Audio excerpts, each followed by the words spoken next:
Người phụ nữ giận dữ kéo mạnh cửa phòng, nhưng trước mặt cô lại là một bức tường đen chặn lối đi. Bề mặt bức tường phát ra ánh kim loại lạnh lẽo, trông hoàn toàn không giống được xây dựng bởi con người.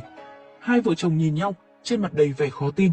Người chồng vội vã chạy đến màn hình giám sát cạnh cửa, nhưng trên đó chỉ hiện lên những đốm nhiễu sóng. Khi anh chàng đang đầy nghi hoặc, phía sau vang lên tiếng vợ gọi. Tim quay người rời đi, hoàn toàn không để ý thấy một luồng ánh sáng xanh kỳ lạ vừa lướt qua bức tường đen. Trong mắt Olivia tràn đầy kinh hoàng, vì ngay cả cửa sổ trong nhà cũng đã bị những khối gạch đen chặn kín.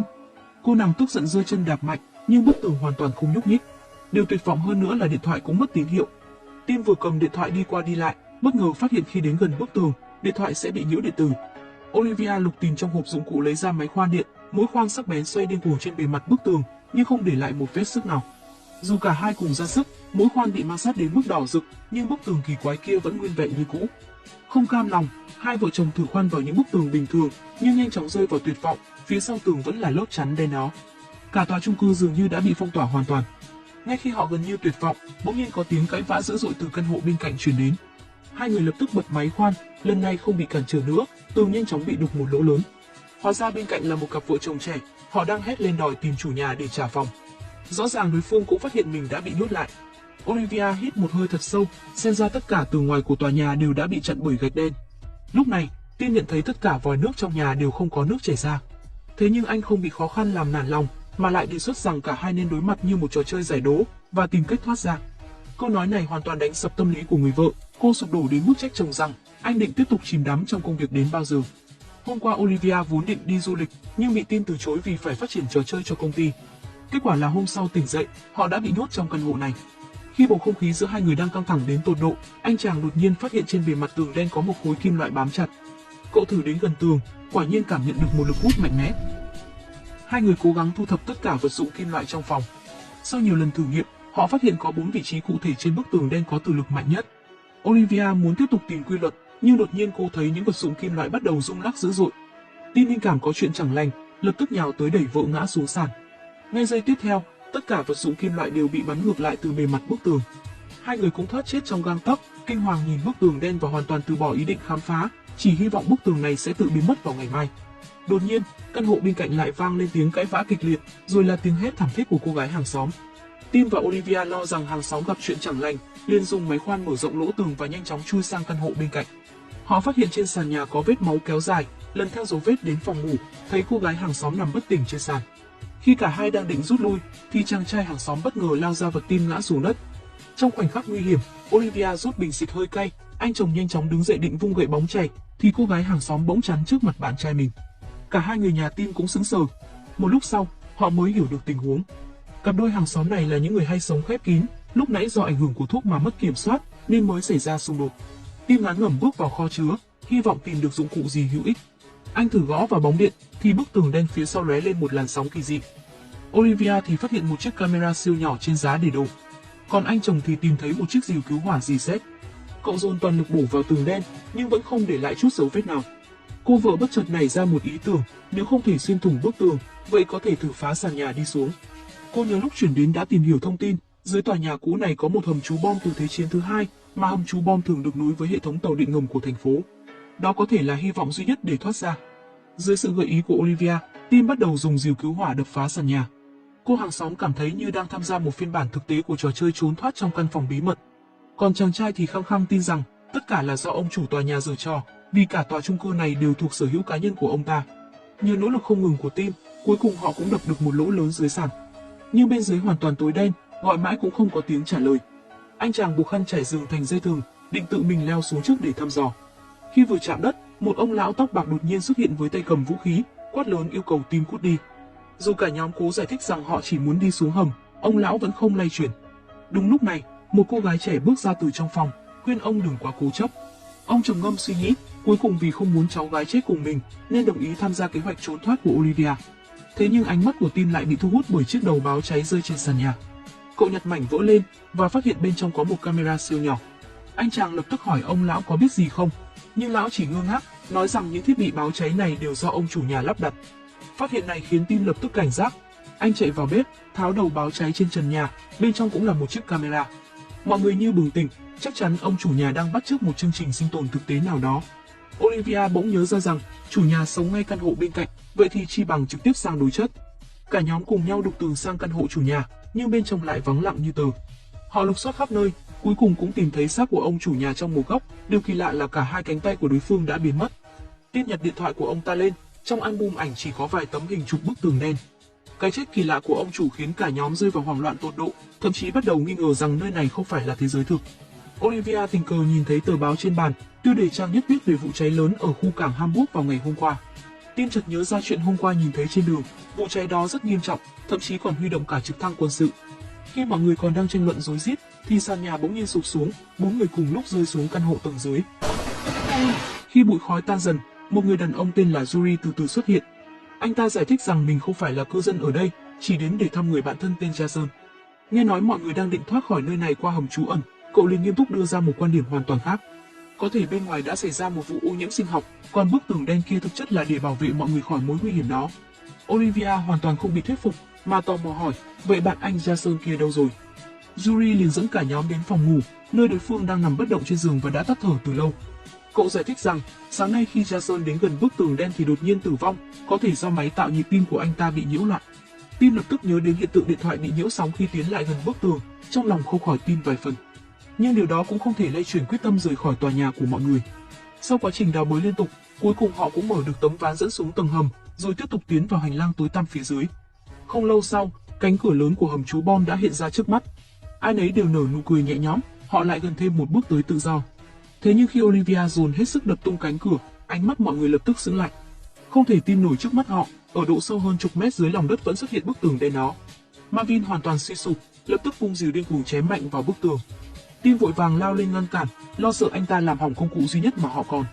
Ánh mắt đối phương trở nên tuyệt vọng, Marvin bất ngờ quay người giật lấy khẩu súng trong tay ông lão, rồi bóp cò liên tục bắn vào bức tường đen. Không ngờ rằng những viên đạn không xuyên qua được. Trong đầu Tim chợt lóe lên ký ức về việc các vật kim loại từng bị bắn ngược lại từ bức tường. Cậu lập tức tỉnh táo hét lớn, nằm xuống. Ngay sau đó, những viên đạn liền phản xạ lại với đúng tốc độ ban đầu. Ông lão phản ứng chậm một nhịp, bị nhiều viên đạn xuyên thẳng vào ngực.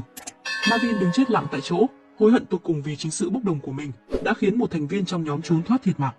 Kế hoạch đào thoát lại một lần nữa thất bại, cảm giác tuyệt vọng như đè nặng lên trái tim từng người. Tim cố gắng giữ bình tĩnh.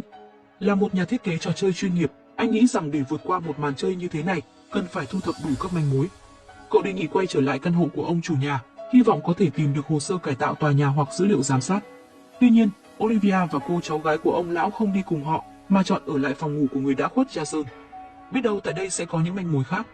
Lia tìm thấy một tấm danh thiếp trong ngăn kéo, không ngờ đối phương lại là kỹ sư của một công ty công nghệ phòng thủ nano.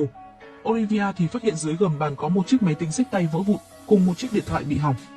Yuri vội vàng giải thích rằng đó là do Jason trong lúc tuyệt vọng đã đập phá. Trong khi đó, Tim và những người còn lại lật tung cả căn hộ của ông chủ nhà, nhưng không tìm được bất kỳ đầu mối nào hữu ích. Anh chàng tò mò về việc hai cánh tay bị mất của ông chủ đã biến đi đâu. Sau đó, cậu chú ý đến một điều kỳ lạ, căn phòng này có vẻ nhỏ hơn so với căn hộ của mình. Tim men theo tường gõ nhẹ, quả nhiên phát hiện một khoảng rỗng bí mật bên trong. Khi mọi người đang loay hoay không biết làm sao để mở ra, Marvin tìm thấy một thiết bị khóa cần mật mã 10 chữ số, với hàng triệu tổ hợp có thể.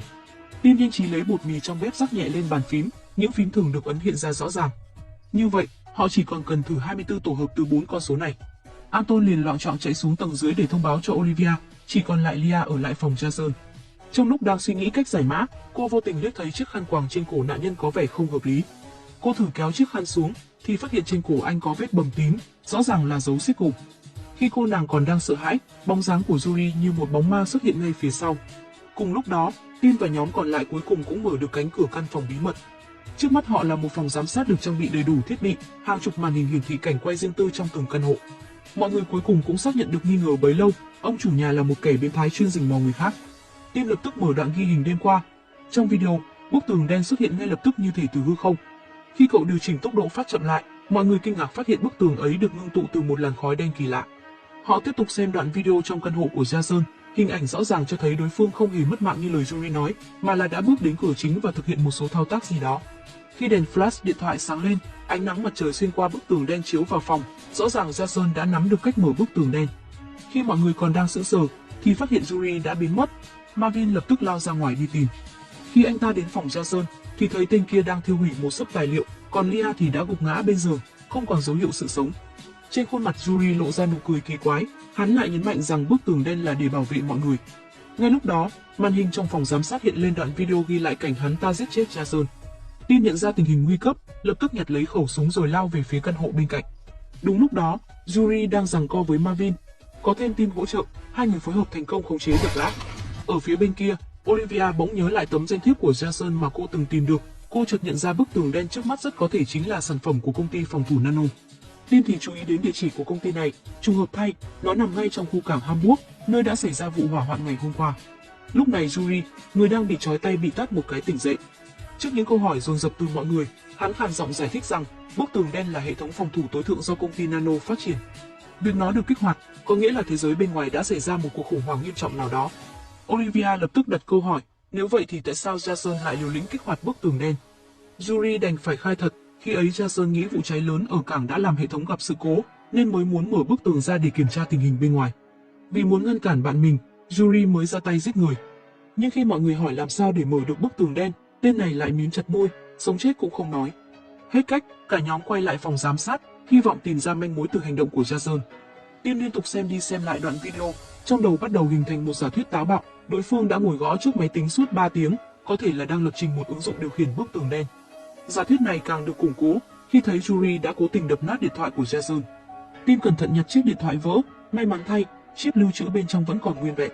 Anh trích xuất dữ liệu từ trong điện thoại và sao chép ứng dụng sang một chiếc điện thoại khác. Cả nhóm hồi hộp tiến lại gần bức tường đen. Sau khi khởi động ứng dụng, trên màn hình xuất hiện 4 vùng hình vuông. Tim thử bấm vào một trong các nút, đèn flash điện thoại lập tức nhấp nháy vài lần. Anh chàng chợt nhớ trong đoạn video giám sát, trước khi Jason mở được bức tường, đèn flash cũng đã nhấp nháy tương tự. Điều đó khiến cậu càng tin tưởng vào phương pháp của mình. Khi anh chàng lần lượt nhấn vào 4 hình vuông trên màn hình, bức tường đen phía trước cũng bắt đầu dần biến đổi. Anton không giấu nổi niềm vui trong lòng, liền chủ động bước lên và đưa tay xuyên qua bức tường vừa tan chảy. Cô cảm nhận được đầu ngón tay mình như bị một chất lỏng sền sệt nuốt lấy. Tuy nhiên chỉ sau vài giây, vẻ mặt cô nàng khẽ thay đổi, Anton cảm thấy trong bóng tối có thứ gì đó chạm vào lòng bàn tay mình. Cô cố rút tay lại, nhưng bị một lực hút mạnh giữ chặt.